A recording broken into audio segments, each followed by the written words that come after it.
how my Mormon stake president made me be unemployed as a 22-year-old girl, which led to homelessness, food stamps, violent abuse, and a pretty fucked up life. Okay, so I was 22 years old, recently married, when I went in to have my temple recommend interview with our stake president. And he asked me, "What do you like to do all day?" Well, I told him I hike, I love bunny rabbits and ice cream and world peace, and I work our windshield business about 50 to 60 hours a week. And I'm thinking about going back to college. And he was like, that just made my mouth hurt really bad. So then he told me that the family proclamation said that if I didn't quit my job and stay home with my baby, that I would go to hell and totally fuck up my kid too. And he challenged us. He said, "I want you to fast and pray about this, brother and sister Green. And next week, I'd like you to phase Sister Green out of the business." And so I quit my job, stayed with an abusive man for 24 years because I was unemployed and unemployable, and now I earn minimum. That amazing masterpiece of content that I just played for you was my very first ex-Mormon, ex-trad wife TikTok video. And I am still Jenny Gage, and this is still Life Take 2, where I share my escape from Mormon trad wife life. A little background into that video from 4 years ago. We were in the middle of the pandemic, and I was actually critically ill. I had an anoxic brain injury that was neurodegenerative. I was having seizures and little mini strokes and things like that all the time. I had just come out of escaping domestic violence, like not even a year before that video when my divorce finalized, and was just recently out of homelessness, was just living in my uncle's guest house that we were remodeling. And I was pretty fresh out of leaving the Mormon church, like not even quite, maybe like a year and a half when I shot that video. On the day that that video was shot, I had had a Zoom appointment with my trauma and abuse therapist. And as part of that appointment, I was just talking about like homelessness and being broke and all of the financial issues that I was struggling with. And my therapist, who had never been Mormon before, asked me some really hard questions. He said, "I don't understand why, Jenny, you don't have a career, a college degree. Like, you're a smart woman, you seem really capable, you seem hardworking despite all your struggles. And it just doesn't make sense to me that you are broke and we're homeless. So can you please explain that to me?"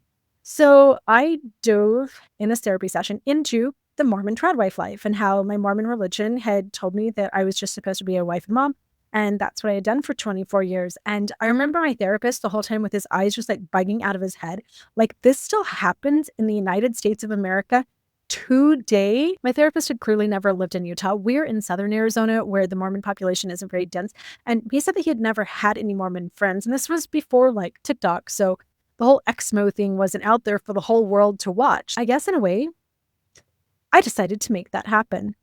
I got done with that Zoom therapy appointment and decided that I was going to get on this brand new TikTok app that my kids had put on my phone for me. I had seen exactly 2 ex-Mormon creators, Nuance Ho and Mitch, who did like the Thomas Monson impersonation. And so I just decided that day that I was going to tell the whole world that it wasn't my fault that I was broke. It was that I was just following what the Mormon church told me to do. And that blew up, and the rest is history. Here I am today. My kids know that at my funeral, one of the most important talking points as they eulogize me is to mention that I was one of the pioneers in the ex-Mormon social media movement. And I would say one of the original founders, which is something that I'm super proud of. When I started off on social media, I was just raising awareness, sharing my story, and hoping to shine a light on what I had gone through. But then I got to a point where I realized people needed solutions. So I put together a program with divorce attorneys, financial advisors, accountants, therapists, and all kinds of different experts, tax planners, relational coaches. It's called Man Proof Your Life, not because we don't want men in our lives, but because we want to minimize the damage that they can do to our lives if we don't secure and protect our futures from our relationships. And today I want to share with you, ladies, the 5 most important things from my program. Now, if I had incorporated these into my same marriage with the same guy, if we'd been married for the same amount of time and done all the same things and had all the same kids, and we had still been the same Mormons that we were, but I had just tweaked things just a little bit, My whole entire life, take two wouldn't exist. I wouldn't have survived unaliving. I wouldn't have survived homelessness. I wouldn't still be wondering how I'm going to pay my rent 2 months down the road, how I'm going to put braces on my kid, and whether or not I can put enough gas in the car to drive everywhere that I need to drive this week. Literally, everything in my life could have been exactly the same. These 5 things, everything would have been different. If you don't have a pen and paper, then put me on pause really quick. Go grab one. Take notes, because this is important stuff, and then share it with every young woman in your life, especially if they're about to get married or if they already are. There are 5 things that you must secure in your relationships. Things which society doesn't secure for us, things which we don't have any traditions of securing, because for as long as America has existed, marriages have typically lasted for a lifetime, whether people were happy or not. And in the past, if a woman did get divorced or widowed, she would just move on to the next man. Our American system is designed for women to be financial dependents from cradle to grave, from dad to husband to maybe second husband. So if we want to make sure that we are actually putting a safety net underneath ourselves, we have to build that safety net ourselves. And it's super simple. Number 1 is secure your financial recovery. What I mean by that is just make sure that should your husband decease or your marriage fail, that you have already put in place everything that you need to financially recover. Some societies do that with dowries and trust funds for women. Honestly, some countries are a lot better at making sure that child support and alimony are paid. Securing your financial future is very simple. You do this in the form of a spousal trust. You will have to go see an attorney to make sure that you are setting up a bank account that you are designating as solely yours. That's non-divisible in case of divorce. That your husband, as part of that agreement, is required to put a certain amount of money into every single month.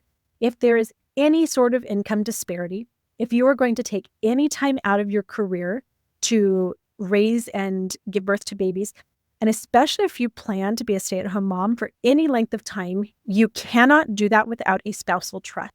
I recommend $500 a month going into that spousal trust. And again, that's not fun money. That's not for you to go buy some new Lululemons or take yourself on a girls' trip.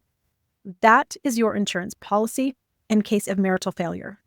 $500 a month equals $6,000 annually. In my case, after 24 years of marriage, I would have had $144,000 in the bank. I left my marriage with zero, and that's one of the reasons why I became homeless within just 2 months of the finalization of my divorce. Number 2 thing you need to secure is your future housing. Do not quit your job to be a stay-at-home mom without home ownership, with prenup to buy you out so you can live in that home with the children in case of divorce. It's crazy how almost everything else in life that we do, we have an exit strategy. But when we get married and start having babies, both men and women are just blinded by love, and we don't really make careful decisions based on the fact that there's about a 50% divorce rate in America. And there's a 70% chance of major catastrophe with divorce, death, disability, job loss of the primary working partner, and then other things like wildfires in California, pandemics, etc.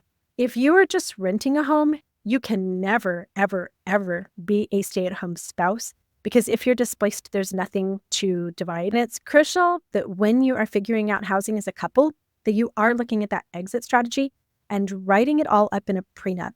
If I had written in a prenup that I was to remain in our condo and Jake was to continue to make that payment until such a time as he would help me get into new housing after 24 years of being a stay-at-home mom, that was really crucial for me. I wouldn't have had to have slept in the back of my SUV with a red Solo cup for my restroom at night. Number 3 thing that you want to secure is your future. And this is in the form of retirement, life insurance, and investments in your name. In 2023, government data showed that less than 80% of stay-at-home moms have any type of retirement in their name. And if you've been a stay-at-home mom, you're not going to be entitled to Social Security. You will only get half of your husband's Social Security. And this is all why elderly females in America are the single highest poverty demographic that we have. Me and Jake in our marriage, we just had this mindset that mi casa es tu casa. Jake had retirement. Jake had life insurance. Jake had all of that stuff. Why did I need to have that? Well, because number 4, secure your credit. Even if you don't like to use credit, have credit in your name so that You can get a house and finance vehicles and things like that in case of divorce. When I divorced at age 44, partly because of Mormon teachings, I had not had credit since I was a 19-year-old girl. My credit score was 0. And that made it very difficult for me to even rent a small apartment. And I still can't finance my own vehicle. Number 5, secure your money. And one of the biggest ways to do this is your own separate bank account.